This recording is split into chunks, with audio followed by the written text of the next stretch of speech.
मेरे प्रिय बच्चे, कुछ बहुत ही अलग, अनोखा और अद्भुत होने जा रहा है।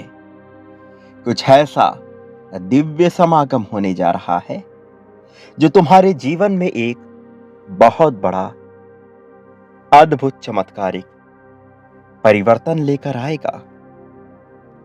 तुम्हारी एक बहुत बड़ी इच्छा जो काफी लंबे समय से रुकी हुई थी, पूर्ण नहीं हो पा रही थी, जिसपे निरंतर कोई ना कोई बाधा बनती चली जा रही थी, अब वो समाप्त हो रही है। अब एक नए सवेरे का आगमन हो रहा है। दिव्यता से भरा हुआ एक नया प्रकाश अब तुम्हारे जीवन में उतर रहा है। सूर्य की ऐसी रोशनी तुम्हारे जीवन में उतर रही है जो तुम्हारे जीवन में बहुत सुंदर उपहार लेकर आ रही है। और इस वजह से तुम्हें इस संदेश को पूर्णतः अंत तक सुनना है। चाहे परिस्थिति कैसी भी हो, किसी भी हाल में इसे बीच में छोड़कर नहीं जाना है, क्योंकि अब अंधेरा समाप्त होने को है। नई रोशनी तुम्हारे जीवन में उतर आने को है। मेरे प्रिय, तुम्हारी वह इच्छा पूरी होने जा रही है जिस इच्छा के पूर्ण होते ही तुम न केवल प्रसन्नता से भर जाओगे, बल्कि प्रेम से पूरी तरह से सराबोर हो जाओगे। कोई है जो निरंतर तुम्हारे लिए तड़पता रहा है, जो तुम्हारे साथ अपने प्रेम को सफल करना चाहता है। आजकल वह पीड़ा में है। वह बार बार मुझसे गुहार लगा रहा है कि किसी भी तरह तुम्हारा उसके जीवन में समागम हो जाए। मेरे प्रिय, कुछ ऐसी बातें हुई, कुछ ऐसी घटना घटी जिसका घटित होना कहीं से भी तुम्हारे लिए बेहतर नहीं रहा है, जो शायद तुम्हारे जीवन का बुरा दौर, बुरा काल कहा जा सकता है।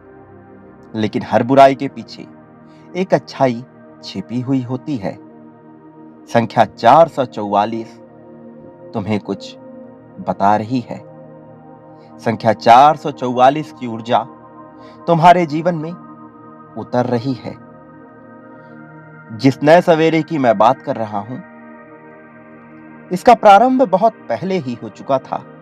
यह कहानी बहुत पहले ही लिखी जा चुकी थी, लेकिन परिस्थितियां ऐसी नहीं बन पा रही थी कि वह तुम्हारे जीवन में घटित हो सके। कोई ऐसा समय काल क्रमबद्ध नहीं हो पा रहा था जिससे तुम्हारी समस्याएं समाप्त हो जाएं। कुछ ऐसा हुआ तुम्हारे जीवन में जो नहीं होना चाहिए था और जिसका पछतावा उसे निरंतर हो रहा है। मेरे प्रिय, जीवन में कुछ बातों को नजरअंदाज करके आगे बढ़ना होता है। कई बार जीवन को जरूरत से ज्यादा गंभीरता से लेने से समस्याएं उठ खड़ी होती हैं। यदि तुम गौर से देखोगे तो समस्या इतनी बड़ी नहीं है जितना तुमने उसे अपने मस्तिष्क में बना लिया है। इस संसार में बहुत से ऐसे लोग हैं जिनके लिए वह समस्या समस्या समान है ही नहीं, वह पीड़ा समान है ही नहीं। लेकिन तुम, जो कि स्वयं को इतना कमजोर मान बैठे हो, इतना निर्बल, इतना दुर्बल मान बैठे हो कि ऐसी छोटी छोटी समस्याओं से भी घबरा जाते हो। तुम सदैव आश्रित होकर के अपने जीवन को आगे बढ़ाना चाहते हो। मेरे प्रिय, तुम्हें अपनी सोच, अपनी मानसिकता में बदलाव करना होगा। किसी और पर आश्रित होने वाला मनुष्य जीवन में प्रगति चाह के भी प्राप्त नहीं कर सकता। यदि वह प्रगति को प्राप्त भी कर ले तो वह इतना योग्य नहीं हो पाता कि उसकी कामयाबी को भुना सके। मेरे प्रिय, प्रेम के रिश्ते कच्चे धागे के समान ही होते हैं। यदि उसे अच्छे से पकड़ा नहीं गया तो वह धागा बहुत ही आसानी से टूट जाता है, और यदि उसे कस कर खींचा गया तब भी वह धागा बहुत ही आसानी से टूट जाता है। इसलिए तुम्हें प्रेम के रिश्तों को, प्रेम के धागों को बहुत ही सहजता से, बहुत ही नरमता से पकड़ना होगा।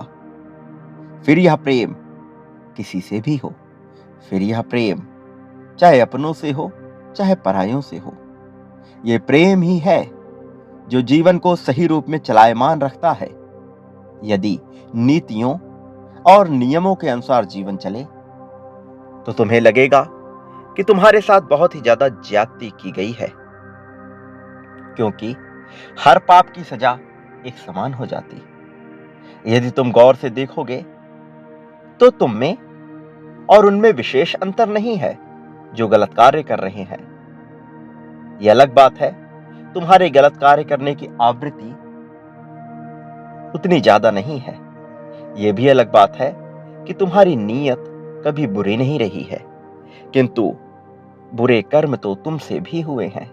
इसलिए यदि करुणा के आधार पर जीवन के नियम को ना बांधा जाए तो तुम्हारे साथ बहुत ज्यादती हो जाएगी। मेरे प्रिय, जो तुमसे प्रेम करते हैं तुम उन्हें प्रेम दो, क्योंकि यदि तुम उन्हें प्रेम नहीं दोगे तो एक दिन उन्हीं के लिए पछताना पड़ जाता है। मैं जानता हूं तुमने सदा ही सबको प्रेम देने की चाह रखी है। तुम कभी किसी का बुरा सोचते भी नहीं आए हो। तुमने सदा यही चाहा है कि तुम जितना हो सके लोगों की भलाई कर सको। तुम दूसरों के लिए अपने जीवन में बहुत से त्याग भी करते आए हो, लेकिन कई बार मनुष्य को तब दूसरों की भलाई करनी चाहिए जब उसका अपना जीवन बेहतर हो। मेरे प्रिय, यदि जंगल में आग लगी हुई हो तो मनुष्य सर्वप्रथम अपनी जान बचाता है, क्योंकि यदि वह ऐसा नहीं करेगा तो वह दूसरों की भी सहायता करने में सक्षम नहीं हो पाएगा। मनुष्य को अपने जान की मूल्य, अपने जान की कीमत ज्यादा आंकनी चाहिए, क्योंकि यदि वह ऐसा नहीं करेगा तो वह उन उद्देश्यों को पूर्ण ही नहीं कर पाएगा जिसके लिए उसे यह जीवन मिला है। मेरे प्रिय, तुम्हें स्वयं से प्रेम करना सीखना होगा, स्वयं का आत्मविश्वास बढ़ाना सीखना होगा। अपने आप पर यदि तुम्हारा विश्वास मजबूत ना हुआ तो तुम कुछ भी ना कर सकोगे। मैं तुम्हें बहुत प्रेम करता हूं, मैं तुम्हारे लिए प्रगति के सभी दरवाजे खोल रहा हूं, लेकिन जब तक तुम्हारा स्वयं पर संशय बना हुआ है, जब तक तुम संदेह की बेड़ियां जकड़े हुए हो, तब तक कोई भी तुम्हें प्रगति के मार्ग पर प्रशस्त कर ही नहीं सकता। चाहे कितने ही दिव्य फरिश्ते आ जाए, चाहे कितने ही दिव्य देवदूत तुम्हारे जीवन में प्रवेश कर जाए, कोई तुम्हें आगे लेकर नहीं जा सकता, क्योंकि यह सब कुछ तुम्हारे विश्वास, तुम्हारी मानसिकता से ही जुड़े हुए हैं। यदि तुम्हारी मानसिकता ही कमजोर हो गई तो इस संसार की कोई शक्ति तुम्हारा साथ नहीं दे सकती। मेरे प्रिय, जो मनुष्य नींद में सोया हुआ है उसे जगाया जा सकता है, किंतु जो सोने का नाटक कर रहा है उसे कोई चाहकर भी कैसे जगा सकता है। यदि तुम्हारा विश्वास कमजोर है और तुम इसे बढ़ाने के लिए आतुर हो तो निसंदेह तुम्हारे विश्वास को जगाकर तुम्हें प्रगति दिलाई जा सकती है। लेकिन यदि तुम अपने विश्वास को बढ़ाने के प्रति आतुर ही नहीं हो, यदि तुम कमजोर मान के हमेशा से ही बैठ गए हो, तो कोई चाहकर भी तुम्हें प्रगति कैसे दिला पाएगा। तुम्हें मेरी बातों पर गौर फरमाना होगा, इसके गहराई में उतरना होगा। मैं फिर से कह रहा हूं, संख्या 444 की ऊर्जा तुम्हें निरंतर प्रगति की ओर ले जा रही है। मैं उसी रूप में तुम्हारे समक्ष हूं जिस रूप में तुम मुझे देखना चाहते हो, किंतु यदि उस रूप में भी तुम मुझे नियमों में बांध दोगे तो यह संभव ना हो सकेगा। जैसे तुमने अपने आप को नियमों में बांध दिया है, तुम स्वयं को नियमों से मुक्त करो, स्वयं को जंजालों से मुक्त करो। तुम्हें कुएं के मेढक की भांति नहीं सोचना होगा। तुम यदि छोटे से दायरे में रहकर अपनी सोच को बढ़ाओगे तो तुम वह कभी देखे ही नहीं पाओगे जो मैं तुम्हें दिखाने का प्रयत्न कर रहा हूं। तुम निरंतर मुझसे प्रश्न कर रहे हो, तुम निरंतर संदेह कर रहे हो, बार बार तुम्हारे मन में ये विचार उठ रहे हैं कि तुम्हारी जीत कब होगी। मेरे प्रिय, मैं कह रहा हूं, तुम एक कदम बढ़ाओ, तुम्हारी जीत तुम्हारे सामने खड़ी है, किंतु तुम्हें वो पहला कदम बढ़ाना होगा। मैंने तुम्हें पहले भी कहा है, शुरुआत कहां से करनी है, तुम्हें इसके लिए घबराना नहीं है। कैसे तुम आगे बढ़ोगे, तुम्हें इसके लिए डरना नहीं है। तुम निरंतर अपने जीवन को धन की चोटी से बांध रहे हो। तुम निरंतर अपने जीवन को धन के दायरे में रखकर ही सोच रहे हो। एक बार अपनी मानसिकता का दायरा बढ़ाओ। तुम जटिल प्रश्नों को हल कर चुके हो, अब तो आसान प्रश्नों को हल करने की बारी है। जो कठिन परीक्षा थी उससे तुम गुजर चुके हो, और मैं तुम्हें यह बताते हुए बहुत प्रसन्न हो रहा हूं कि तुम बहुत ही अच्छे से उसे उत्तीर्ण कर चुके हो। तुम अब आगे आ चुके हो। लेकिन अब जो तुम्हारे लिए आसान प्रश्न है, तुम उनसे ही भयभीत हो रहे हो। जटिलता से निकलने के बावजूद तुम अपने सोच के दायरे को बढ़ा नहीं पा रहे हो। मेरे प्रिय, स्वयं को महसूस करो, भीतर झांको, प्रार्थना की ताकत को महसूस करो। वो क्या है जो तुम्हें बताया जा रहा है, महसूस करो। क्या तुमने कभी विचार किया कि संसार में मनुष्य ही एक ऐसा जीव है जो नित्य निरंतर विचार करता है, जो नए आविष्कार कर सकता है, जो नई कल्पनाएं बुन सकता है, जो अपने लिए नए नए भोजन की तलाश कर सकता है, नए नए वस्तुओं की तलाश कर सकता है, जो पशुओं के समान केवल नियमों से बंधा हुआ नहीं है, जो अपने नियम स्वयं ही बना लेता है। तुमने कभी विचार किया कि ऐसा क्यों है?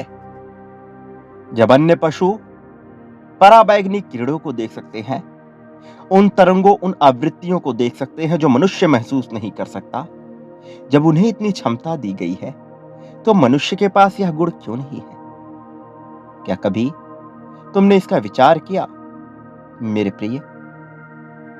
क्योंकि मनुष्य इकलौता ऐसा जीव है जो विवेक से कार्य कर सकता है, जो अपने विचारों को बढ़ाकर जीवन में प्रगति को प्राप्त कर सकता है, जो जीवन की रूपरेखा बदल सकता है, जो नए जीवन को न केवल जन्म दे सकता है बल्कि उसकी परिभाषा भी बदल सकता है। फिर तुमने यह इतनी आसानी से कैसे सोच लिया कि तुम्हें जो संकेत दिए जा रहे हैं वह तुम एक ही बार में समझ जाओगे? तुम्हें विचार करना होगा, प्रार्थना को महसूस करना होगा, स्वयं को महसूस करना होगा। तुम खुद को महसूस नहीं कर रहे हो। तुम बाहरी आवरण से ढके हुए हो और केवल उसी के बारे में सोचे जा रहे हो। एक बार आवरण के बाहर निकल कर देखो, वो संख्या तुमसे क्या कहना चाह रही है। तुम कौन से ऐसे पथ पे हो जिस पथ से तुम्हें नए विचार को जन्म देना है? ऐसा क्या है जो तुम्हारी आंखों के सामने है किंतु फिर भी तुम उसका प्रयोग नहीं कर पा रहे हो? कुछ छूट रहा है, उसे छोड़ो मत मेरे प्रिय। तुम अपने पास के पवित्र स्थल पर जाओ, वहां जहां निरंतर तुम्हारा मन कह रहा है। तुम्हारे मन में निरंतर उस पवित्र स्थल का विचार उठ रहा है। तुम्हें वहां जाना होगा। वहां तुम्हें तुम्हारे प्रश्नों का उत्तर दिया जा रहा है। तुम विचार करो, आलस्य को त्यागो। तुम समय बना नहीं पा रहे, किंतु तुम विचार करो, समय बनाया नहीं जाता। समय तो निरंतर चल रहा है। तुम्हें अपने जीवन के इस समय काल से थोड़े समय को अपने लिए प्रयोग करना है। वहां जाओ जहां तुम्हें भेजा जा रहा है। तुम्हारा मन, तुम्हारी बुद्धि, तुम्हारी चेतना तुमसे बार बार गुहार लगा रही है, किंतु तुम टाले जा रहे हो। आलस्य तुम्हें यह करने से रोक रहा है। भीतर के आलस्य को मारो, अपने भीतर की सक्रिय ऊर्जा को पहचानो मेरे प्रिय। जीत तुम्हारे सामने ही खड़ी है। तुम जीतने वाले हो, उसे महसूस करो। छोड़ो वह सब कुछ जो तुम्हारे लिए आवश्यक नहीं है। त्याग दो वह सारे विचार, वो सारी वस्तुएं जो तुम्हारे लिए आवश्यक नहीं है। यहीं से तुम्हें प्रगति के मार्ग को प्रारंभ करना है। त्यागना पहला लक्षण है। यहां से तुम्हें आगे बढ़ना है। विचार करो, तुम्हें निरंतर संकेत दिया जा रहा है। यह संकेत तुम्हारे लिए स्पष्ट भी किया जा रहा है। तुम विचार करो, अपने विचार को मरने ना दो, इस विचार को आगे बढ़ाओ। मेरे प्रिय बच्चे, तुम्हारे रिश्ते लगातार सुधार किए जा रहे हैं। तुम्हारे रिश्तों में निरंतर प्रेम भरा जा रहा है। लेकिन यदि तुम स्वयं से ही नफरत के बीज बोओगे, क्रोध को अपने भीतर जगाते रहोगे, तो तुम्हारे भीतर का तमस कभी समाप्त ना हो सकेगा, कभी नियंत्रित ना हो सकेगा। मैं ये नहीं कहता कि यह तमस तुम्हारे लिए आवश्यक नहीं है। निसंदेह यह तमस तुम्हारे लिए आवश्यक है। निसंदेह यह तमस तुम्हारे लिए उतना बुरा नहीं है जैसा अभी तुम सोच रहे हो। लेकिन यदि यह अनियंत्रित हो जाए तो तुम विचारशील नहीं हो सकते, तो तुम सटीक विचार नहीं कर पाओगे, और तुम्हारे लिए इस क्षण में सटीक विचार करना अत्यंत आवश्यक है। ये जीवन तुम्हें जिस उद्देश्य की पूर्ति के लिए मिला है, उस उद्देश्य को पकड़ लो, उस उद्देश्य को समझो। मैं निरंतर तुम्हारा मार्गदर्शन कर रहा हूं। मैं निरंतर तुम्हारा साथ दे रहा हूं। अपने भीतर आभार पनपने दो। जितना हो सके उतना ज्यादा आभार व्यक्त करो। जहां हो सके वहां आभार दो। ये संदेश आज तुम्हें दिया जा रहा है, तो इसके पीछे बहुत बड़ा कारण छुपा हुआ है। ये कारण कोई छोटा सामान्य कारण नहीं है। तुम्हारे जीवन से जुड़ा हुआ बहुत ही महत्वपूर्ण कारण है। इसे अपने जीवन में यूं ही उतर जाने दो। जीत की शक्ति को अपने भीतर से गुजरने दो। तुम ऐसा क्या है जिस पर ध्यान नहीं दे रहे हो? उस पर ध्यान लगाओ, फिर तुमसे कुछ ना छूटेगा। सब तुम्हारे कदमों में आ जाएगा। सब तुम्हें प्राप्त हो रहा है। ये ऊर्जा तुम्हें मिलनी अत्यंत आवश्यक है। मेरे प्रिय, एक बात हमेशा याद रखो कि चाहे परिस्थिति कैसी भी हो, कोई तुम्हारा साथ दे रहा हो या ना दे रहा हो, मैं निरंतर तुम्हारे साथ हूं। मेरी ऊर्जा निरंतर तुम्हारे साथ है। बस तुम्हें अपने भीतर उतरना है, स्वयं को महसूस करते जाना है। तुम स्वयं को देह मात्र से ऊपर देखो, स्वयं को आत्मा की प्रवृत्ति से ऊपर देखो। तुम वो नहीं जो तुम समझ रहे हो। तुम्हें दूसरों से भयभीत होने की आवश्यकता नहीं। यह भय जब तक तुम में वास करेगा, मैं तुम में टिक नहीं पाऊंगा। तुम्हें इस भय से मुक्ति पानी होगी। मैं निरंतर तुमसे कह रहा हूं कि तुम इस भय का त्याग करो, लेकिन तुम इस भय का त्याग नहीं कर पा रहे। किससे घबरा रहे हो? कोई तुम्हें हानि नहीं पहुंचा सकता। जब आज तक तुम्हें हानि नहीं हुई, जब आज तक मैंने तुम्हें हारने नहीं दिया, जब आज तक तुम भूखे नहीं मरे, जब आज तक तुम्हारे हर कार्य होते गए, तो आगे भी होता रहेगा। मैं निरंतर तुमसे यह कह रहा हूं, इसे अपने जीवन में उतरने दो। मेरा आशीर्वाद सदैव तुम्हारे साथ है। सदा सुखी रहो। तुम्हारा कल्याण होगा।